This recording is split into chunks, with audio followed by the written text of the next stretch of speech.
El libro salvaje, de Juan Villoro. Capítulo 19. El Club de la Sombra. Esa noche no me puse la pijama. Dejé pasar un largo rato en mi cuarto hasta que no oí otra cosa que los crujidos y los rechinidos que hacen las casas antiguas, como si recordaran los pasos de todos los que alguna vez han caminado por sus pasillos. Tenía que actuar solo. El tío no podía volver a entrar en contacto con el libro maligno, pues había demostrado ser más débil que él. Por otra parte, no quería poner en riesgo a Catalina. En las historias del río en forma de corazón, Ernesto y Marina solían enfrentarse a la decisión de qué camino tomar en medio del bosque. Cuando había dos posibilidades, cada uno seguía una ruta distinta para enfrentar distintos peligros. Si alguno se topaba con algo tremendo, el otro tenía la oportunidad de salvarse. Había llegado el momento de que yo hiciera algo parecido. Si el libro de tapas azules me hacía daño o me volvía loco, los demás podrían continuar la búsqueda del libro salvaje. Abrí la puerta, dispuesto a actuar en total soledad. Pero me encontré a Carmen, sentada en el pasillo. «Te estaba esperando», dijo. Llevaba su muñeco Juanito del brazo. «¿Vas a ir al Club de la Sombra?», me preguntó.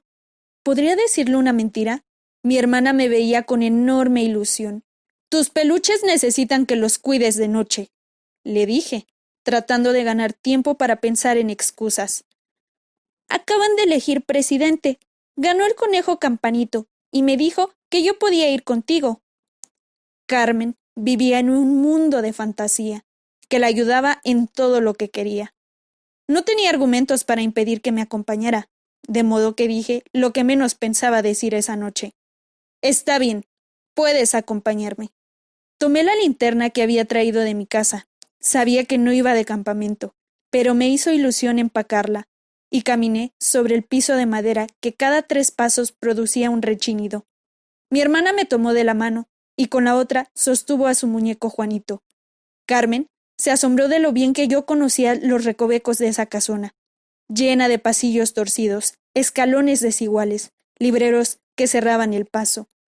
Avanzamos hacia la zona donde el aire empezaba a oler a encierro. Luego llegamos a la parte en la que parecía haber más polvo que aire.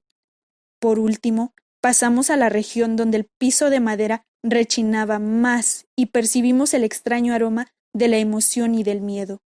Olía a un animal de otra época. Olía a dragón. Nos detuvimos frente al cuarto de los libros de sombra. De algún lado llegaba el tic-tac de un reloj de pared. Una lechuza cantó en la oscuridad. ¿Habría lechuzas afuera de la casa? ¿Se trataría de una lechuza imaginaria? ¿El reloj producía ese sonido? Demasiadas preguntas. Para calmarme un poco, le conté a Carmen que nuestro tatarabuelo y nuestro tío abuelo habían sido ciegos. Le hablé de los libros de sombra y del ejemplar de tapas azules que había dejado ahí. «Los libros buenos lo están vigilando», agregué. «¿Es un libro hechizado?», preguntó ella. «Es un libro maligno». «¿Lo vas a destruir?». Era una buena pregunta, que yo no me había planteado. Solo sabía que tenía un asunto pendiente en ese cuarto. Había dejado ahí un libro que no debía estar en la biblioteca. No era bueno tener a un prisionero de tanto peligro. «¿Lo vas a quemar?», insistió Carmen. Entonces recordé un fragmento de Medianoche en el río en forma de corazón. Ernesto le pregunta a los guardabosques si el material radiactivo puede ser destruido para que deje de causar problemas. Eso causaría un daño mayor. Podría contaminar todo el bosque. Luego Ojo de Águila decía, si encuentras un árbol que tiene una plaga, lo peor que puedes hacer es quemarlo. Tratando de salvarte de un árbol, podrías provocar un incendio y destruir a todos los demás. Marina concluía la discusión. Los árboles son como los libros. El que se atreve a quemar uno, corre el riesgo de quemarlos todos. No se puede destruir un libro, por malo que sea, aunque se trate de un libro pirata que roba y destruye lo que dicen los demás. Las aventuras del río en forma de corazón me daban pistas de lo que debía hacer en mi vida. No debía destruir ese dañino ejemplar. Debía sacarlo de la casa, como había hecho en el sueño del cuarto escarlata. Sí, esa era la solución. Con esta idea en mente, abrí la puerta del cuarto. Estaba tan nervioso que se me olvidó apagar la linterna. Eso no le gustó nada a los libros de sombra. 2 o 3, bastante pesados, cayeron sobre mi cuello. La linterna fue a dar al piso y se apagó. Oí un portazo a mis espaldas. No hubo más movimientos. —¿Juan? —dijo mi hermana. Traté de verla, pero la oscuridad era muy espesa. Caminé hacia ella y tropecé con los libros que habían caído al piso. Finalmente, toqué algo afelpado. Pensé que era el muñeco Juanito, pero tenía orejas largas y peludas. —También traje a Andrés —explicó Carmen—. Lo tenía escondido en mi camisón. Los zorros son muy listos, y Andrés ha ganado varias competencias. Carmen me dio la mano en medio de la oscuridad. No nos habíamos sentido tan solos desde que nuestro padre se fue de la casa.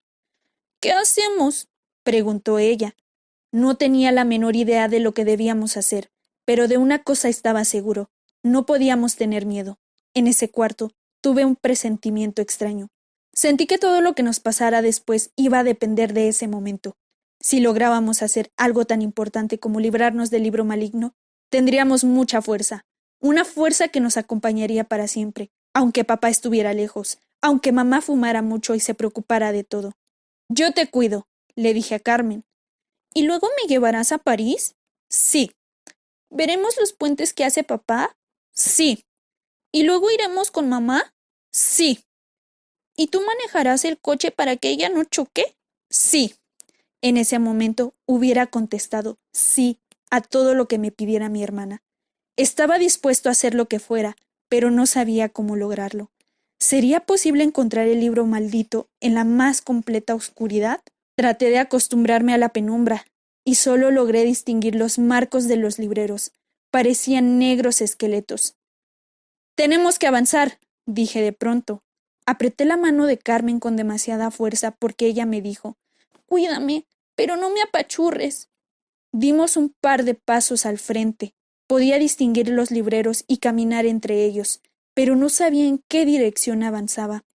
A medida que nos adentrábamos en el cuarto, respiré el agradable olor de las páginas y me sentí más tranquilo. No olía a encierro, sino a papeles guardados con cuidado, a papeles que descansaban. No podía leer esos libros, pero habían demostrado ser mis amigos. Mi tatarabuelo y mi tío abuelo los habían leído. Recordé, también, que algunos de los mejores lectores habían sido ciegos.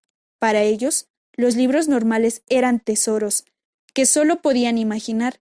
¿Qué se sentiría leer con las yemas de los dedos? Me acerqué a un librero, tomé un libro, lo abrí y acaricié ese alfabeto hecho para el tacto. Sentí un cosquilleo y tuve la curiosa sensación de que el libro me leía a mí. Cada quien tiene una huella digital distinta. Para esos libros, cada lectura resultaba única, incomparable. Desde niño, imaginaba que tenía amigos invisibles que se reunían de noche, pero no imaginé que esos amigos pudieran ser libros. Ahora lo sabía. Todo libro está dormido hasta que lo despierta un lector. Dentro vive la sombra de la persona que lo escribió. Mientras pensaba esto, un librero se movió un poco. —No te asustes —le dije a Carmen—. A veces los libros caen para hacer escalo. No había terminado la frase cuando 2 o 3 volúmenes fueron a dar al piso. Luego cayó otro más y otro. Los libros se comenzaron a desplomar. Como ya había estado ahí, supe que caían con un propósito definido. Aquello era un desplome bastante ordenado. Los libros formaban escalones y yo debía obedecerlos. Pisé el primero con mucho cuidado, pero luego sentí que los libros tenían prisa y caminé con mayor rapidez sin soltar a Carmen. Era muy raro dar un paso en el aire sabiendo que un nuevo escalón apoyaría esa pisada. Los peldaños se formaban a medida que subíamos. Ascendimos hasta sentir una leve brisa. Estábamos cerca del techo. Vi el estrecho túnel que ya conocía y la apertura en la que desembocaba. Una rebanada de luna flotaba en el cielo.